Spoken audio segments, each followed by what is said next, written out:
The honourable member for Courtenay-Alberni. Mr. Speaker, and I want to thank my colleague for her speech. Mr. Speaker, I'm often meeting people in my riding that can't get a job because they have problems with their teeth, and the image of them with teeth missing is making it difficult for them to get access to job, especially on the front lines of employment, or employers that are having employees that can't go to work because they get sick from, someone that's got a tooth infection, or even worse, it becomes a health issue.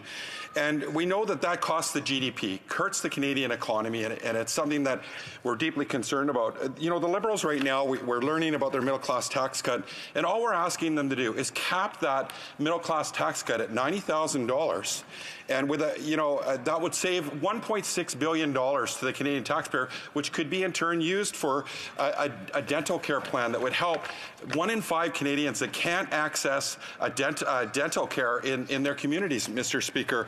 So they really have a choice. They have a choice to provide a tax break to those that are making more than $90,000 a year, or they can offer dental care coverage to families making less than $90,000 a year. It's a simple choice, Mr. Speaker, but this will make a huge difference in the lives of people right across our country, coast to coast to coast, and it's good for the Canadian economy. And through you, Mr. Speaker, I ask my colleague if she'll support our proposal today and do the right thing, and this will help our economy and help people in her riding as well. Thank you. The Honourable Parliamentary Secretary to the Minister of Immigration. Thank you, Mr. Speaker. And I'd like to thank my colleague in the opposition for his remarks. I am proud to be part of a government that came forward with a clear proposal in 2015. There had been 10 years for the people of Canada, 10 vulnerable years, given the Conservatives' tax cuts to programs. I have a brother who has a disability, and without help from the government, without help with home care and health care, for 10 years, my brother suffered from the Conservative cuts to health care.